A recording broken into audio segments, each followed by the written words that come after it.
Nobel పురస్కారం గ్రహీత అంతర్జాతీయ రెడ్ క్రాస్ సొసైటీ వ్యవస్థాపకుడు జాన్ హెన్రీ డూన్ హంట్ పుట్టినరోజు మే 8న 1828న దినోత్సవం జరుపుకుంటారు. వివిధ సమస్యలతో బాధపడుతున్న వారికి ప్రపంచవ్యాప్తంగా ఎంతో మంది వాలంటీర్లు, అనేక స్వచ్ఛంద సంస్థలు సహాయం చేస్తున్నాయి. అలాంటి వారందరికీ గౌరవిస్తూ ఈ దినోత్సవం ఏర్పాటు చేయబడింది. 1859లో రెండవ ఇటాలియన్ స్వాతంత్ర్య యుద్ధంలో ఇటలీలోనే సోలర్ఫియన్ యుద్ధ భూమిలో గాయపడిన సైనికుల బాధలను డూనాంట్ చేశాడు. ఈ అనుభవం అతన్ని ఏ మెమరీ ఆఫ్ సోలాఫరిన్ అనే పుస్తకాన్ని రాయడానికి దారితీసింది. ఇది యుద్ధ సమయంలో గాయపడిన వారికి సహాయం చేయడానికి, స్వచ్ఛంద సమూహాలను రూపొందించడానికి పిలుపునిచ్చింది. మొదటి రెడ్ క్రాస్ దినోత్సవాన్ని మే 8న 1948న జరుపుకుంటారు. 1984లో అధికారికంగా దీనికి వరల్డ్ రెడ్ క్రాస్ డే అని పేరు పెట్టారు.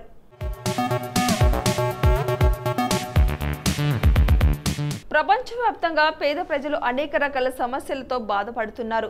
ఆయా దేశాల్లో ప్రభుత్వాలు పేదరికాన్ని తగ్గించడానికి ఎంతో కృషి చేస్తున్న ప్రజలకు పూర్తి స్థాయిలో సంక్షేమ ఫలాలు అందడం లేదు. వివిధ సమస్యలతో బాధపడుతున్న పేదలను ఆదుకోవాలనే ఉద్దేశంతో ప్రపంచ రెడ్ క్రాస్ దినోత్సవాన్ని ఘనంగా జరుపుకుంటారు. రెడ్ క్రాస్ కమిటీ వ్యవస్థాపకుడు హైరెనీ డూనాంట్ జయంతి సందర్భంగా రెడ్ క్రాస్ దినోత్సవాన్ని జరుపుకుంటారు. నోబెల్ శాంతి బహుమతి గ్రహీత హెనీ డూనాంట్ స్విట్జర్లాండ్లోని జెనీవాలో అంతర్జాతీయ రెడ్ క్రాస్ కమిటీని స్థాపించారు. యుద్ధాల లేదా ప్రకృతి వైపరీత్యాలు జరుగుతున్నప్పుడు తీవ్రంగా నష్టపోయిన వారిని ఆదుకొని వారికి ఆసరాగా నిలవడం కోసం ప్రత్యేకంగా ఏర్పాటైన సంస్థే రెడ్ క్రాస్ సొసైటీ. ప్రపంచవ్యాప్తంగా ఉన్న సేవా స్థలములన్నిటిలో రెడ్ క్రాస్ సొసైటీ అతిపెద్దది. ఆస్ట్రియా సామ్రాజ్యవాద సైనిక దళాలకు మధ్య జరిగిన యుద్ధంలో దాదాపు 40,000 మంది సైనికులు చనిపోయారు. ఇక ఆ సమయంలో స్విట్జర్లాండ్కు చెందిన హెరినీ డోనాంట్ అనే వ్యక్తి ముందుకొచ్చాడు. హెరినీ డోనాంట్ ఆలోచన ఫలితంగా ఏర్పడిన సంస్థే ఈ రెడ్ క్రాస్ ఇంటర్నేషనల్ సొసైటీ. మొదటి ప్రపంచ యుద్ధం తర్వాత 14వ అంతర్జాతీయ సదస్సులో అంతర్జాతీయ కమిషన్ శాంతికి ప్రధానంగా సహకారంగా రెడ్ క్రాస్ను ప్రవేశపెట్టింది. టోక్యోలో 1934లో జరిగిన అంతర్జాతీయ సదస్సులో ట్రాస్ సూత్రాలను ఆమోదించారు. అనంతరం రెడ్ క్రాస్ను వివిధ ప్రాంతాల్లో కూడా వర్తింపజేశారు. రెడ్ క్రాస్కి సంబంధించిన అన్ని సంస్థలు ఈ దినోత్సవాన్ని ఘనంగా జరుపుకుంటారు. ప్రకృతి వైపరీత్యాలు, వరదలు, భూకంపాలు సంభవించిన సమయంలో వారిని ఆదుకునేందుకు రెడ్ క్రాస్ సంస్థలు నిరంతరం కృషి చేస్తాయి. ప్రపంచవ్యాప్తంగా ఉన్న మిలియన్ల మంది వాలంటీర్లు, స్వచ్ఛంద సంస్థలకు గౌరవార్థంగా ఈ రోజున జరుపుకుంటారు. అత్యవసర పరిస్థితుల నుండి వారి ప్రాణాలను రక్షించడానికి రెడ్ క్రాస్ సంస్థ ఎంతో కృషి చేస్తాయి.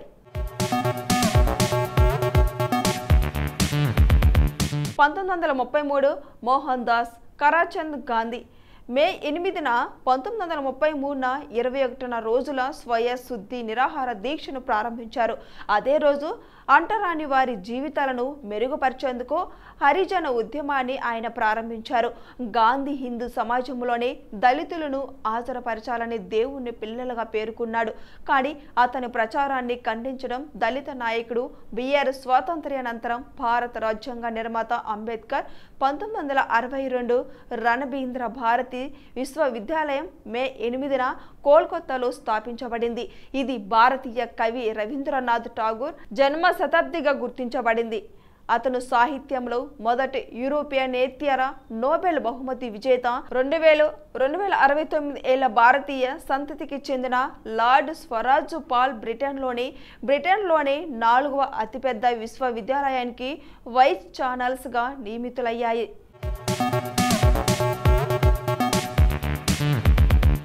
1984 Soviet Union summer Olympics Los ఏంజెల్స్లను బహిష్కరిస్తున్నట్లు ప్రకటించింది. భద్రతాపరమైన ఆందోళనను ఓటంగిస్తూ గందరగోళం మరియు సోవియట్ వ్యతిరేకంగా హిస్టరీ రద్దు చేయబడుతున్నాయి.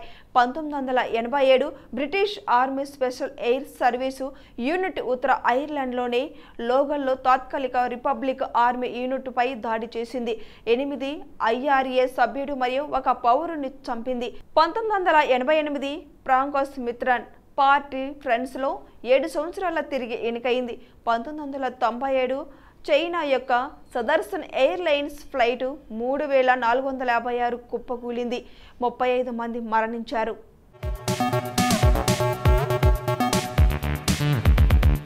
1999 నాన్సీ మెస్ మే 8న 1999న సౌత్ కొరోలినియాలోని ది స్టిల్ మిలిటరీ కాలేజ్ నుండి గ్రాడ్యుయేట్ చేసిన మొదటి మహిళ క్యాడెట్ అయ్యాడు. అతను మాగ్నా కమ్ ల్యాండ్ గౌరవంతో బిజినెస్ అడ్మినిస్ట్రేషన్లో పట్టా పొందాడు. 2004 శ్రీలంక స్పిన్ బౌలర్ ముత్తయ్య మురళీధర్ను 521 వికెట్లతో అత్యధిక టెస్టు వికెట్లు తీసిన రికార్డును నెలకొల్పాడు. 2012 మే 8న ప్రెసిడెంట్ వ్లాదిమిర్ పుతిన్ నామినేట్ చేసిన తర్వాత డిమిత్రీ మెద్వెదేవ్ రష్యా ప్రధాన మంత్రిగా బాధ్యతలు చేపట్టారు. అతను 2008 నుండి 2012 వరకు రష్యా యొక్క 3వ అధ్యక్షుడిగా కూడా పనిచేశాడు.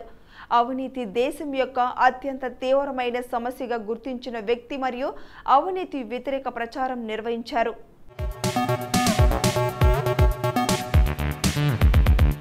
మధు వర్మ మంతెన ఒక భారతీయ చలనచిత్ర నిర్మాత. తెలుగు, హిందీ, బెంగాలీ చిత్రాల నిర్మాణం, పంపిణీలో పాలుపంచుకున్న వ్యవస్థాపకుడు. మధు మంతెన 1975 మే 8న హైదరాబాదులో జన్మించారు. మధు మంతెన యుక్త వయసులో తన స్వంత సంగీత లేబుల్ని సృష్టించడం ద్వారా తన వృత్తిని ప్రారంభించాడు. దానిని అతను సుప్రీం రికార్డు కంపెనీకి విక్రయించాడు. ఆ తర్వాత అతను మన్మోహన్ శెట్టి ఆధ్వర్యంలో ఆర్ట్ ల్యాబ్స్ ఇంటర్నేషనల్ ఆపరేషన్ని స్థాపించాడు. సరేగమ ఫిలిమ్స్కు అధిపతిగా ఉన్నాడు. మధు మంతెన స్థాపించిన మీడియా సంస్థ ద్వారా కంటెంట్ అభివృద్ధి, కంటెంట్ ఉత్పత్తి, కంటెంట్ పంపిణీ, మానిటైజేషన్ రంగంలో కృషి చేస్తున్నారు.